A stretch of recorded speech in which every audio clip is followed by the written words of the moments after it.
Dear colleagues, in partnership with Nephrology, Dialysis and Transplantation, NDT, the official journal of the European Renal Association, Marcus at Home welcomes Professor Oliver Groß in Göttingen, Germany, to discuss Alport syndrome and particularly the double PRO-TECT study initiated by Professor Groß, the design paper of which has been published a few weeks ago in NDT, and which is our NDT's pick of the month, selected by the journal's editor-in-chief, Dr. Anders, Dr. Andreas, Kronbichler, and me. Dear Oliver, thanks so much for joining us. It's a pleasure to have you. Dr. Groß is Professor of Nephrology at the University Medical Center Göttingen and global leader in diagnosis and treatment of Alport syndrome. Among many activities, he was principal investigator of the early PRO-TECT study, one of the very few RCTs in Alport syndrome. And we are very privileged to have another global leader as co-moderator tonight, Dr. Joseph Flynn, who is Professor of Pediatrics at the University of Washington, Editor-in-Chief of Pediatric Nephrology and Division Head of Nephrology at the Seattle Children's Hospital. So thanks also to you for being with us tonight. And now, without further ado, we would suggest start inviting you to present the background of your study and the study, which is close to start. Thank you. So it's a real pleasure and honor for me to present Alport syndrome and the background of our randomized controlled trial, double PRO-TECT Alport, which rationale and trial protocol has been published recently in NDT. So this is a pre-overview about the trial. It's located in Germany only. It's a randomized double-blinded placebo-controlled trial in children 10 years and older and young adults.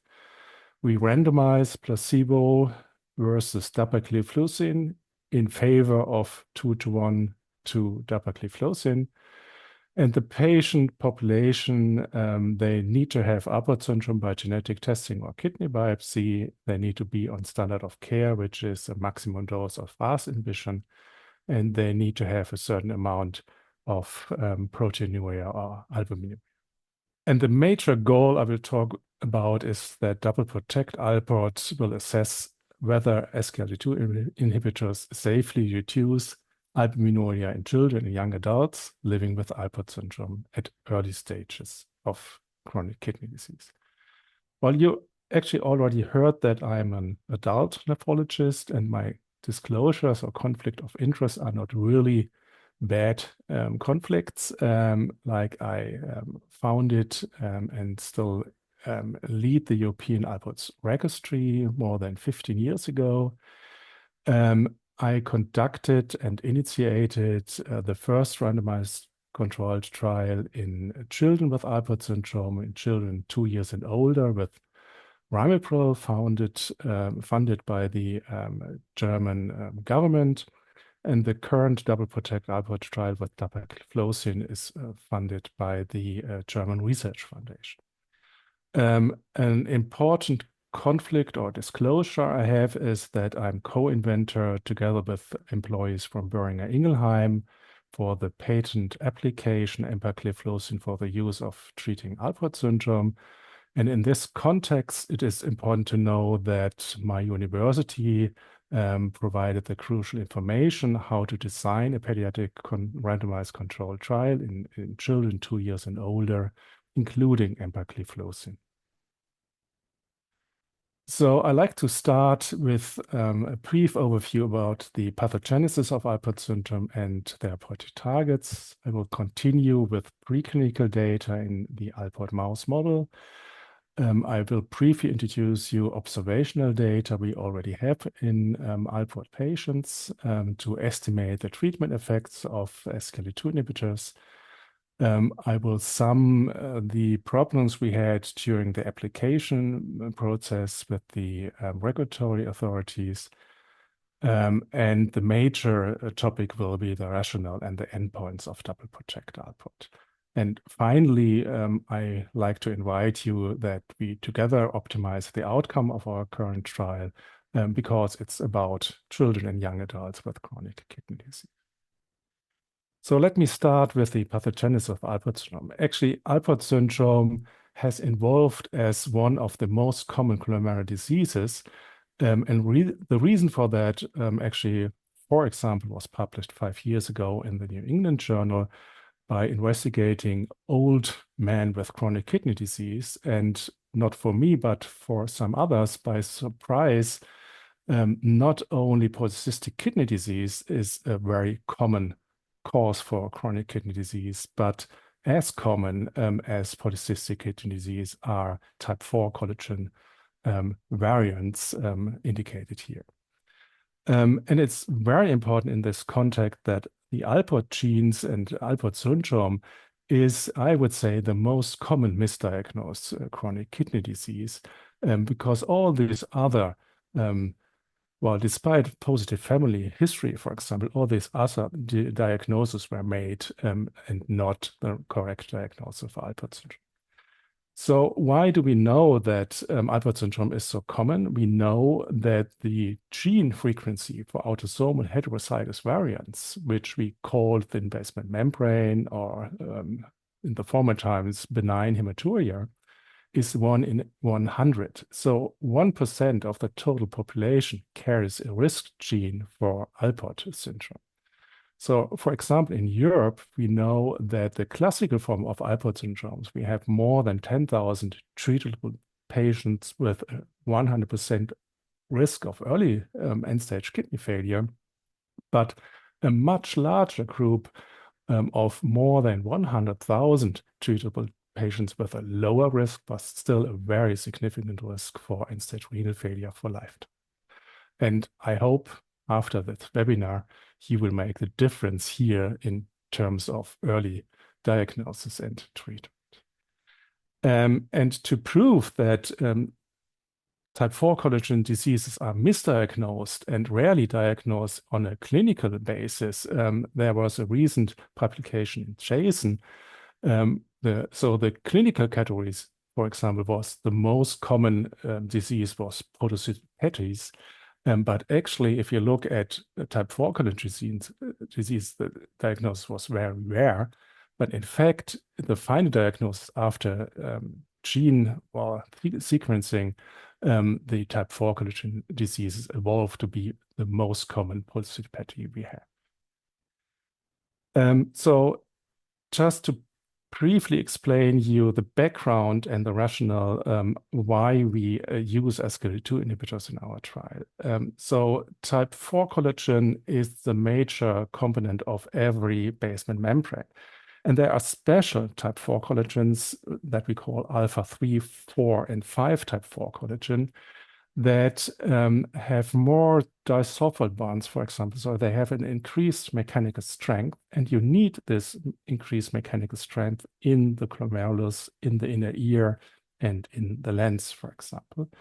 And it's quite complicated to diagnose Alport syndrome if you don't do genetic sequencing, but because alpha 3 and 4 are autosomal and alpha 5 and 6 are X chromosome. So let's have a look at a normal glomerular basement membrane if you digest the podocyte. So this is how a normal glomerular basement membrane looks like. And this is the weak basement membrane in, well, let's say a mouse with Alport syndrome. So you see this mechanical problem here.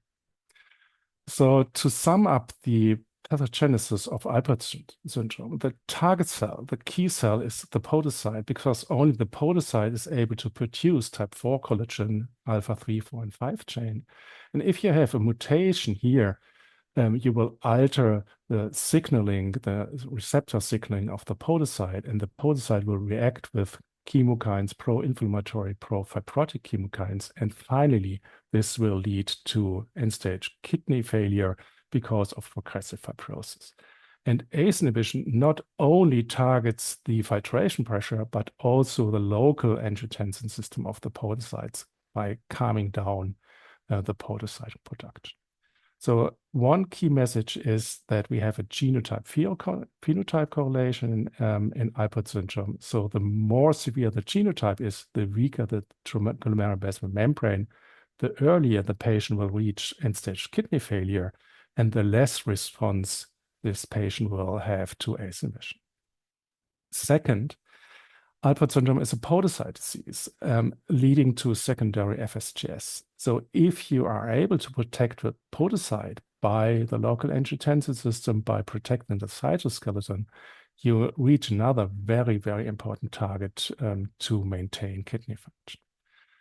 Finally, once the nephrons are going to die, the remaining glomeruli will try to compensate. And this hyperfiltration and increased albuminuria will speed up the disease because of the weak basement membrane we have here. And finally, this will lead to secondary tubular interstitial fibrosis and renal scarring. And the reason why I tell you all these 4 points is that I strongly believe that we need to target all 4 points to get optimal lifelong solutions by a stepwise multi-target approach. So the multi-target approach here in our trial is that we add SK2 inhibition to RAS inhibition. We know that SK2 inhibition narrows the afferent arteriole, and RAS blockade works just the opposite by widening the afferent arteriole. And our concept is that this is additive and, well, it works even better if you combine this both mechanisms. And there was a recent, well, quite a long time ago, a review by Joachim Anders about the nephron loss in chronic kidney diseases. And if you apply this model to Alport syndrome, the more nephrons you lose, the more the remaining glomeruli will hyperfiltrate, and the more the speed of the disease will increase. So let me show you 2 slides about the preclinical data. The preclinical data in the Alport mouse model, which is a very accurate model for chronic kidney disease and focal segmental glomerulosclerosis, they are disappointing. So you see a minor effect if you add SK2 inhibition to ramipril. And this data by the group in Munich, by Joachim Anders, were confirmed by the group of Alessia Fornoni in Miami. She did the similar experiments and concluded, unlike what has been seen or has been observed in patients in DAPA-CKD in humans, the addition of empagliflozin to standard of care ramipril in the mouse model did not confer in additional renal protection. So this is a caveat. However, well, for sure, mice are not men in this setting. And if you recall the old experiments I did in 20 years ago, the timing of the ACE inhibition is very important. So if you start ACE inhibition very early in this model, you do a much better job compared to the combination of ACE inhibition, SK2 inhibition, and mineral receptor antagonist. So we think that if you start early with ramipril and you add SK2 inhibition in this setting, you will still gain kidney function in the long term in humans and not in mice. And the reason why we think that, or the hypothesis is, well, actually they come from observational data we collected in a worldwide approach. Let me remind you about the observational data we collected with the RAS blockade. So more than 10 years, we published that untreated uncles and grandfathers in Europe reach end-stage renal failure with Alport syndrome at 22 years of age. And the earlier you start ACE inhibition, the better you are in delaying renal failure. So this scenario here are patients with a GFR above 60 and proteinuria. And if you start ACE inhibition, then you delay renal failure by a median of 18 years. So our early PRO-TECT Alport trial in children 2 years and older was about even earlier start, and the double PRO-TECT trial will be in this population with an mildly impaired kidney function, proteinuria, that needs add-on therapy to do even better. And this final slide about our early PRO-TECT trial shows you how early we actually started ACE inhibition. So these children were treated in age of 2 years and older. They had a preemptive stage of disease, isolated hematuria or microalbuminuria. They had a normal kidney function and normal blood pressure, and received ramipril versus placebo up to 6 years.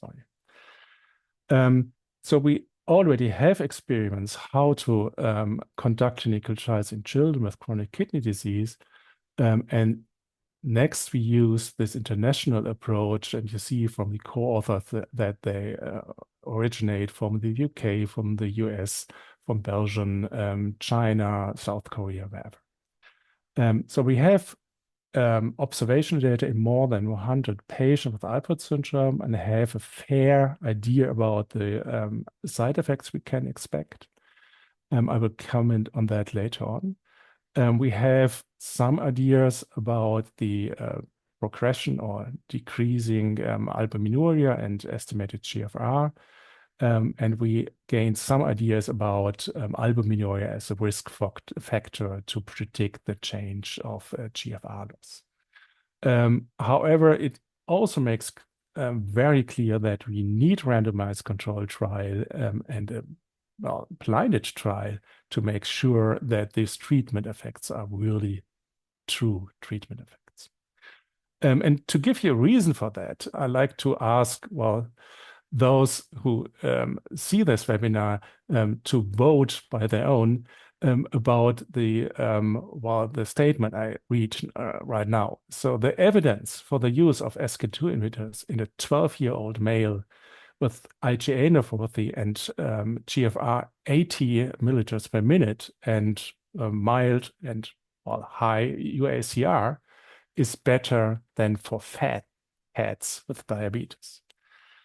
And the answer, actually, you can read it down here. So SK2 inhibitors are FDA approved for fat cats. So actually, the evidence for fat cats is better than for children with chronic kidney disease. So let me ask you the question again. With the same setting, but a 24-year-old male, and we know in adults, SK2 inhibitors are FDA and EMA approved. However, I still ask, is the evidence for this young male better than for fat cats with diabetes? And perhaps by your surprise, still the evidence for fat cats like Garfield is better.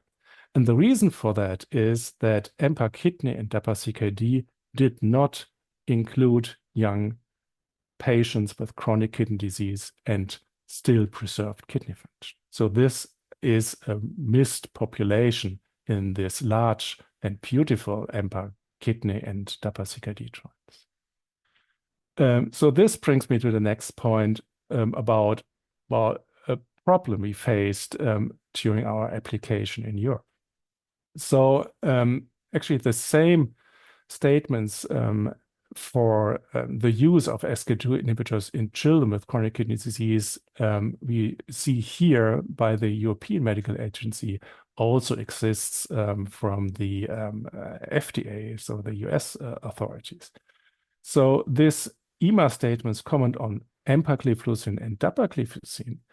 And they wrote down a waiver for the companies that they don't have to test the substances in children with chronic kidney disease because SK2 inhibitors are likely to be unsafe in part or all of the children.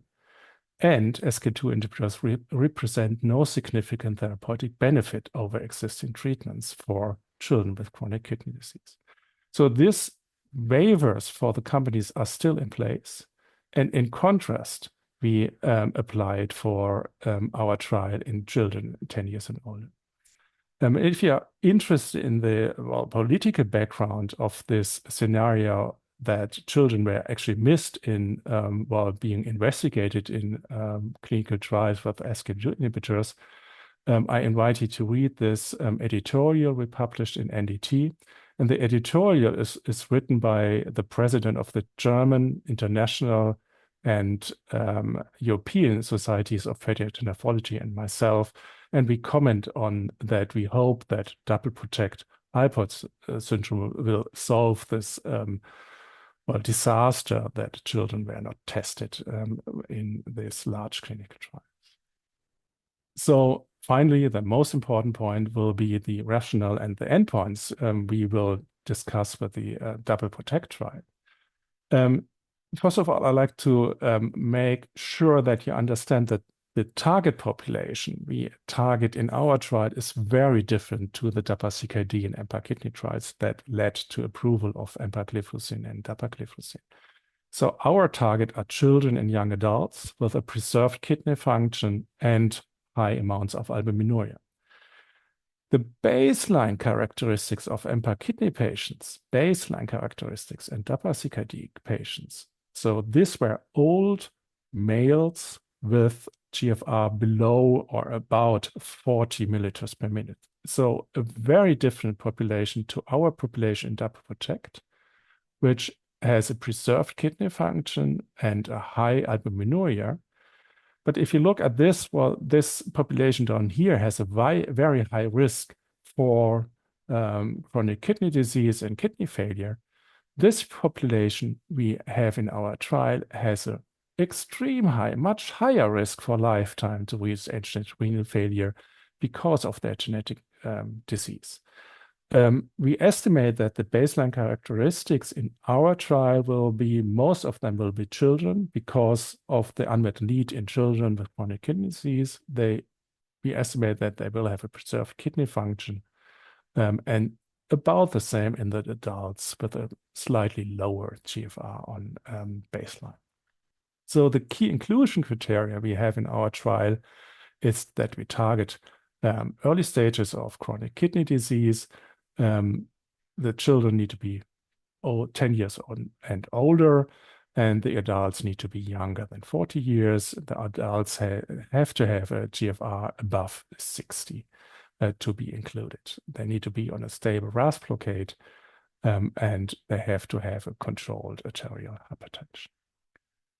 We want to assess 120 patients to be able to randomize 102. And the randomization, as I said, will be 2-to-1 in favor of dapagliflozin. We have an excellent data monitoring and safety board, including or led by Christoph Licht, a pediatric nephrologist in Toronto, and also an excellent steering committee members that help us to conduct the trial. This is the trial time flow, and it tells you that it is kind of easygoing flow in terms of every 12 to 16 weeks study visits to make it possible for young adults and children to come to the trial centers. And the major reach out will be the primary endpoint is the change from baseline UACR at 48 weeks, and the key secondary endpoint in terms of efficacy will the change from baseline estimated GFR after 52 weeks. Tim Friede, our head statistician, will use a Bayesian approach, which is an evidence synthesis approach by combining observational data and our clinical trial data. And this secondary endpoint approach of estimation of GFR was just published by Hito Hairspring, that we think that this washout design we have is a good clinical trial design to assess the treatment effect of glomerular filtration rate decline with SGLT2 inhibitors. So let's talk about the timelines and the safety. The timeline is that we received the the approval by the EMA and the IRBs, despite the EMA waivers that the compound is likely to be unsafe in children. We initiated all trial sites in Germany, and most of them already received the green light, which translates to that they can randomize children. And we expect to have all trial sites active by next month. We already recruited 12 patients. Actually, today we randomized another child. So my prediction that we will have more children in the trial than adults, well, seems to be true. And I did not yet speak about the side effects or the safety. So we recently published the first case of a patient with chronic kidney disease without diabetes that had a Funès gangrene, a severe life-threatening infection during application of SGLT2 inhibitors. So this report was reported by the patient himself, who is a physician, and he reported it to the EMA and to the FDA because it was a warning sign that I think we need to show in our patients first that the compounds are effective before we can say the risk-benefit ratio is good or fair or whatever. And this especially applies for other entities than Alport syndrome. So if you think of children with CACUT, for example, so renal dysplasias, they might have a much higher risk of severe affections than our Alport patients actually have. And finally, so my invitation for you to help us with our trial, actually, I try to show you in this pre-final slide. So this is my daily life as an adult nephrologist. I diagnose, or others diagnose Alport syndrome, and I try to delay renal failure by some years. But the idea and my hope is by earlier diagnosis and add-on therapies like SGLT2 inhibitions, that we have a young population that will benefit in a way that they reach retirement age until they reach end-stage kidney failure. So the key points are we need to show in children and young adults that SGLT2 inhibitors are efficient, and we need to show that they are, first of all, safe in children. So these are the trial sites in Germany. I'm sorry to say that we can afford only German trial sites because of the German Research Foundation funding. However, if you have patients outside Germany who are willing to travel to those trial sites, we are very happy to see and consult them. And if not, please feel free to adapt our trial protocol to allow us evidence synthesis, or just contact me and ask me what to do. And so the final slide is to sum up what actually did I try to say. So I think the key points are that I don't think that pediatric chronic kidney disease randomized controlled trials need to be better or even close to that of the brilliant EMPA-KIDNEY or DAPA-CKD trials. I think what we need to show is that they, well, actually have the same signal in terms of albuminuria and estimated GFR to allow us to extrapolate the results. We think that for that reason, the only reasonable time point, and well, in this time frame we have for our trial, the only reasonable primary endpoint we can reach is change in albuminuria after 1 year. However, I think the most meaningful endpoint actually is the estimated GFR after this washout period. It looks like that the mode of action of SGLT2 inhibitors suggests that children with chronic kidney disease with glomerular diseases might benefit more. And also those children and young adults with a lower GFR because of the hyperfiltration. And vice versa, it might be that children with defects in their urogenital tract might have a higher risk and a lower benefit. We will investigate, for example, catabolism caused by SGLT2 inhibition. And as some of us are aware that there is another pediatric CKD trial with empagliflozin in the planning phase. I really ask the scientific community that both clinical trials should be similar or at least comparable to maximize the readout. And the reason for that is that I think that priority of both or more clinical trials with SK2 inhibitors in children must have the goal to maximize the benefit for children and young adults with chronic kidney disease, because they were not involved in EMPA-Kidney and DAPA-CKD. So this is my team in Göttingen, just in the middle of Germany. I'm happy to take your questions, Joseph. And well, if you want to contact me, this is my email down here. Thank you very much. Well, thank you very much.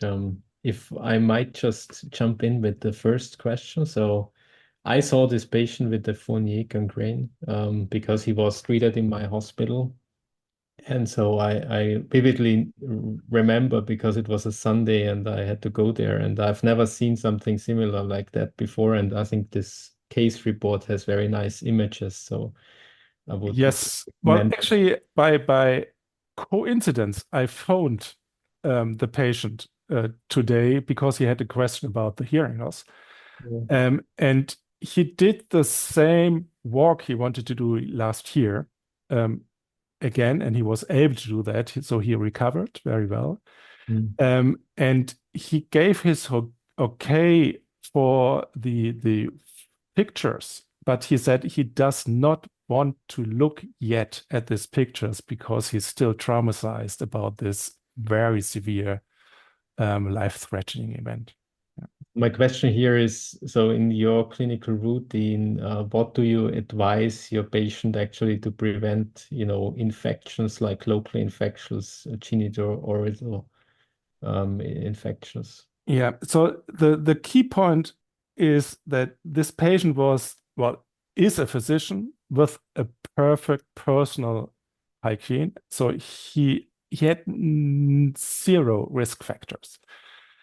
So we have no evidence, for example, that patients with, the basement membrane effect Alport syndrome have an increased risk for that kind of diseases. So it should just have been bad luck, but we don't know. So the major recommendation in the clinical trial is that especially the children, especially the young adolescent males, need to change their underwear every day and to report every single problem they have to make sure that we don't take a risk.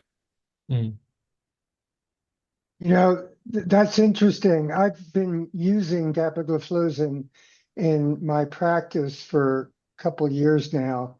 And so I also talk to the families about hygiene and ask whether the boy is circumcised or not. And that leads in a different direction on the hygiene sort of guidance. And,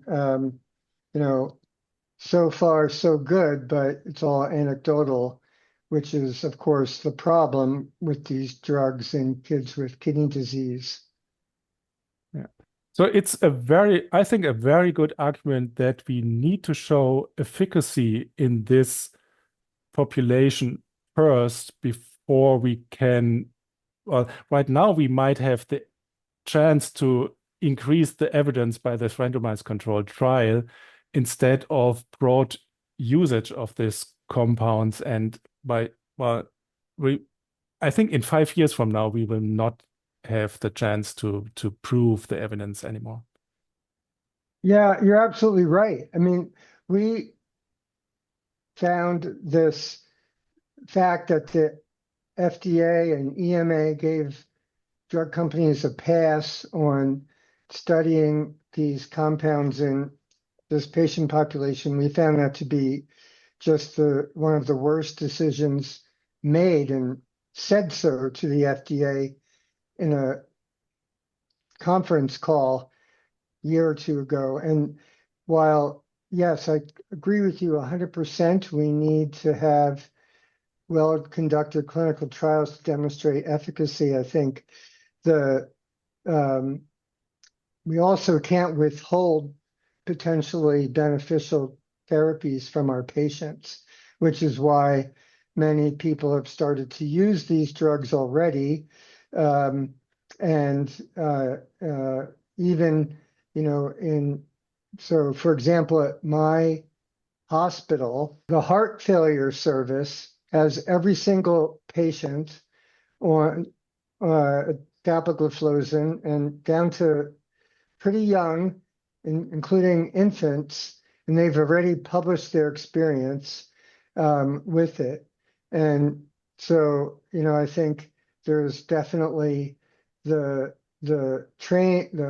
whatever metaphor you want to use, the horse is out of the barn or the train is, entering the tunnel. And we have a short window of time to be able to study this and begin a trial. I mean, if there were a trial up and running in the US, I would definitely put my patients into it, but we don't have one.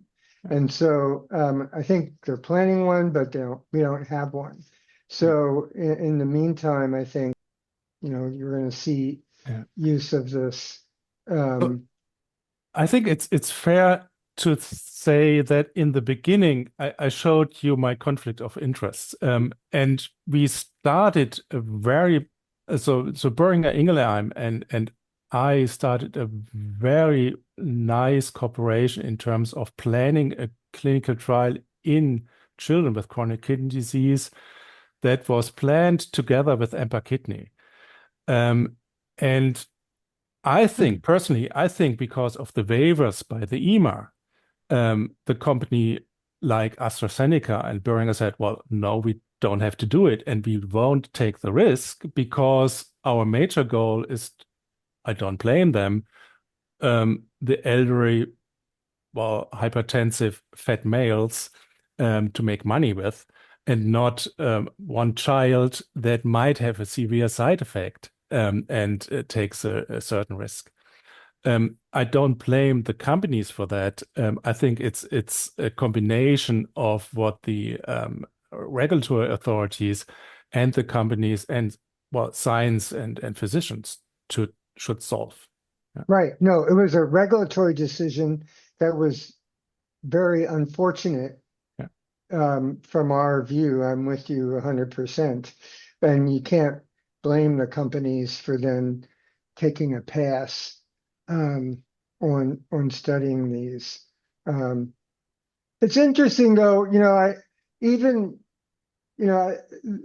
there's a few small case series that have been published, including one in my journal, and so far there haven't been any big safety signals or efficacy signals either, which is why we need the trial to look at it. But I also wonder about the time point at which you're starting this therapy in these children. I, a year or two ago, had a family bring to me a newborn baby who had been diagnosed with Alport syndrome from cord blood. And the baby's 2 or 3 now and is on RAS blockade because that's the right thing to do.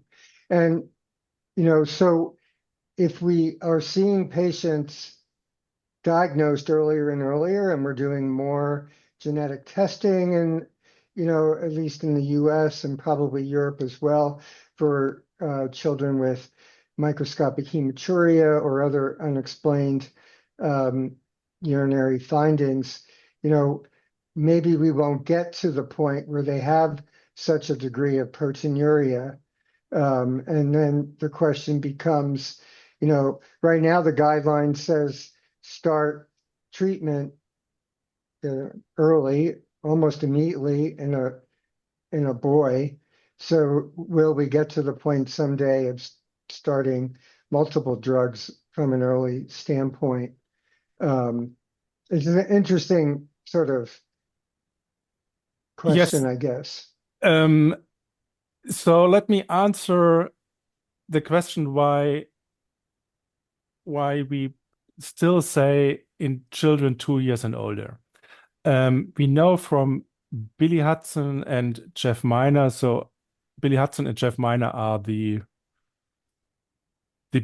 best basic scientists I know in terms of type 4 collagen progression and whatever. And we know from nature that a child with Alport syndrome is not born with Alport syndrome, because every child is born with an immature glomerular basement membrane that consists of alpha 1, alpha 2 type 4 collagen. So you develop Alport syndrome during the first month, or let's say the 1 or 2 years of life. So there is no need to treat children right away after birth. But I think the earlier you start with is what we have shown safe ACE inhibition. In a disease that in Europe 25 years ago led to end-stage renal failure at an average age of 22, it does not make sense to wait until they develop albuminuria if you can delay even that onset of albuminuria. But the other medications like SGLT2 inhibitors, if they really, their major target might be only the hyperfiltration, then you should stop using those medications right in the beginning, but maybe you should add them once they develop a certain amount of proteinuria. Hopefully, our trial will answer that. Right. I mean, we have to figure out optimal Yeah. use. But I guess it'd be great not to have patients have macro albuminuria before we start, Yeah. Using So them. that's, for example, a weak point about that. The German Research Foundation now funds this trial. That also translates to that dapagliflozin will never be approved for patients with Alport syndrome. So in the US, that translates to that insurance will not cover this medication. It's a shame, I would say, that the German taxpayer actually now takes over and sponsor that kind of trials. But at least this trial is better than not conducting the trial. By the way, in Switzerland is the only country in Europe I'm aware of that allows SGLT2 inhibitors to be started with CKD, a GFR below 75. And all the others, other European countries have no limit in terms of upper limit of GFR. And the reason why Switzerland said below 75 milliliters per minute is that DAPA-CKD excluded those patients. So their inclusion criteria were below 75. Do you believe that side effects in the field of CKD, mineral and bone disease, might become an issue in children and adolescents? Because we know from data from Aachen and some others that at least in the initial phase, there might be a slight increase in phosphorus, in PDH, in FGF23, a slight decrease in vitamin D, which we consider in adults not to be important, since we have seen all these benefits. But might this be of a concern in children? Well, I think Joseph might be even the better person to answer that. But I'm a pediatric nephrologist by heart. So we know that some children have a genetic defect in the SGLT2 receptor. So they are born with a physiology caused glucosuria, like if they would take an SGLT2 inhibitor and their growth normal. So we don't have really a safety signal here. I mean, it's so hard really figure out the answer to a question like that. So just to give you an example, during the late 1990s up through the mid 2000s, all of the antihypertensives got studied in children in the US because of changes in the FDA regulations that led to a lot of clinical trials for getting, they did, if the drug companies did a clinical trial, they got additional patent protection. And most of them were limited to children above 6 because of the concern about will treatment with these drugs have any effect on growth? And so I worked at the time, I consulted with Novartis, and we developed a trial of valsartan in 1 to 6 year olds. And the only way we could answer the question about growth was showing that the kids grew. But you can't,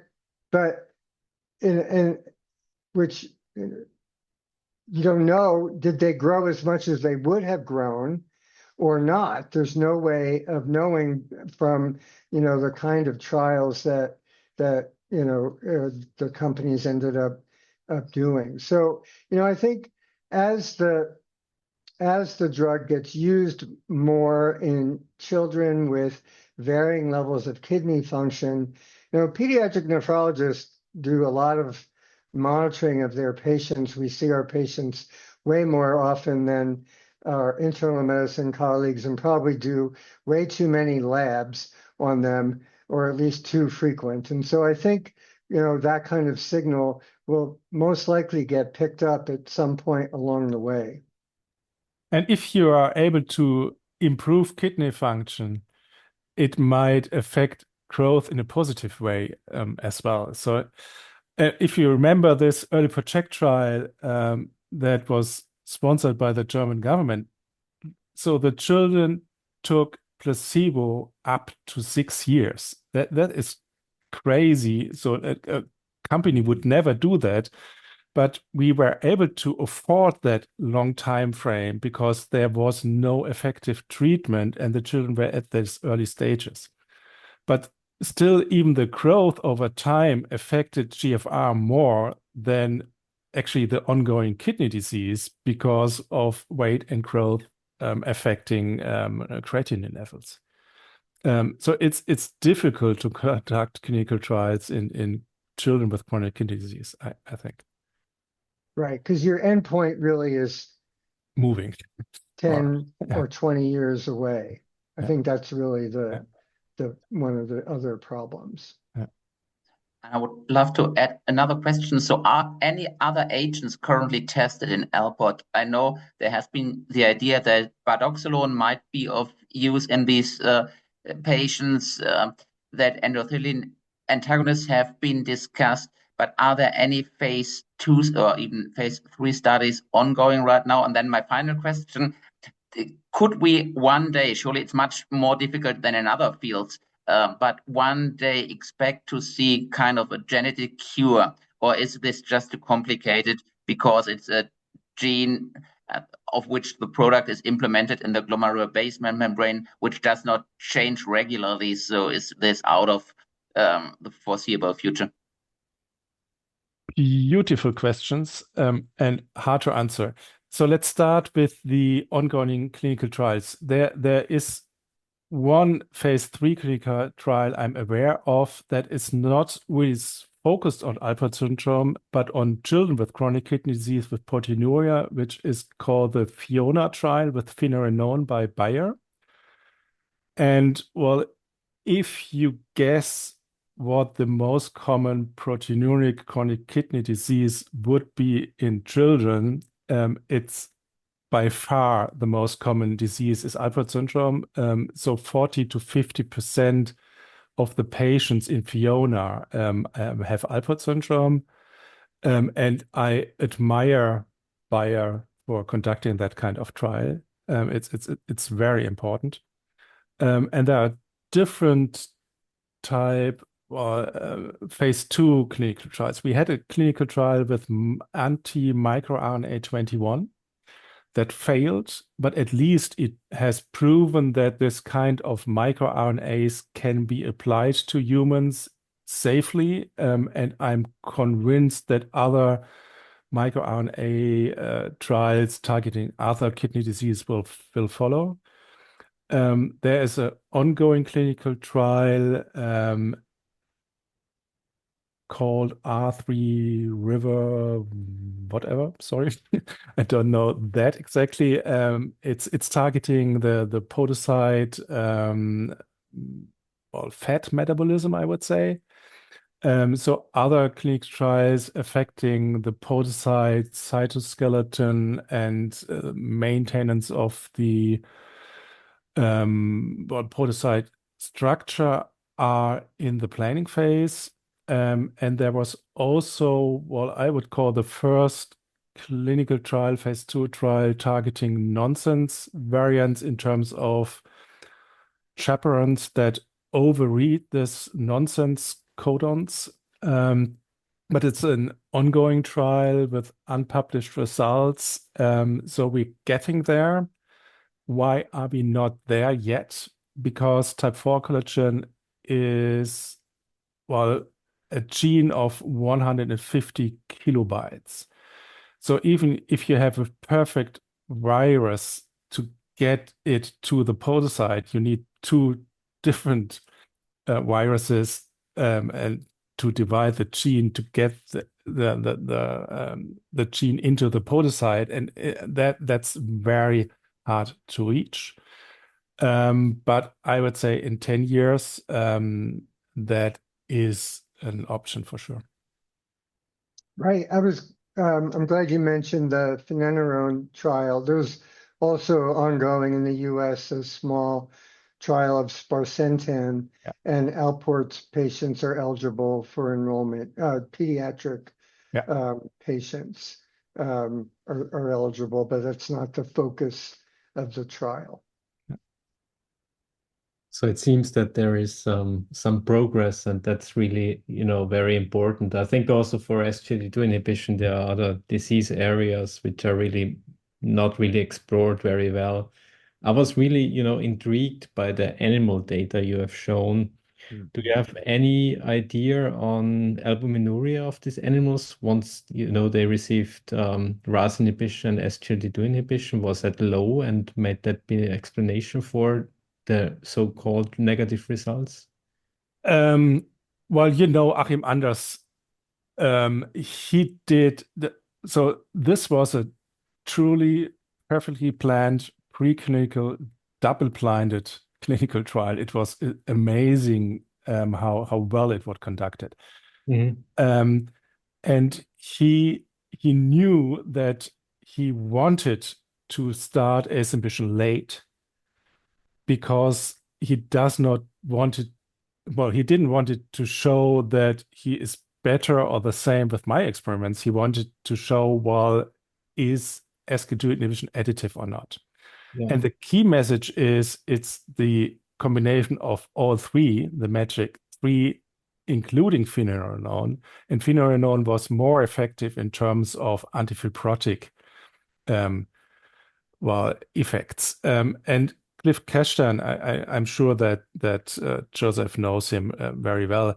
He taught me that especially children, adolescents under RAS blockade, they intend to develop what we would call a aldosterone escape phenomenon, much more compared to elderly patients like me or whatever.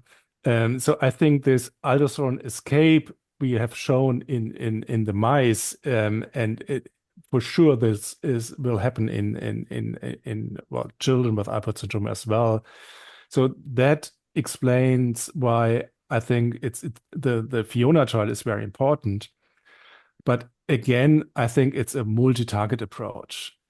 So once hyperfiltration picks up, for sure, every adult needs to have SGLT2 inhibitor. but still we have to prove that it works in children as well. Well, thank you very much. I think we are at the end of our academic hour. It was really nice to hear that this field is also moving along, and we have some evidence base for that. And I think we are expecting the results hopefully soon in 2026, maybe 2027. It would be good to have really nice, at least surrogate endpoints for this kind of patients, and we surely will start treatment earlier, better than later, based on your experience. And thank you very much for Dr. Flynn also for joining us, and to you, Professor Gross, for this very exceptional presentation. Thank you. Yeah, with that, we are at the end, I think. Thank you.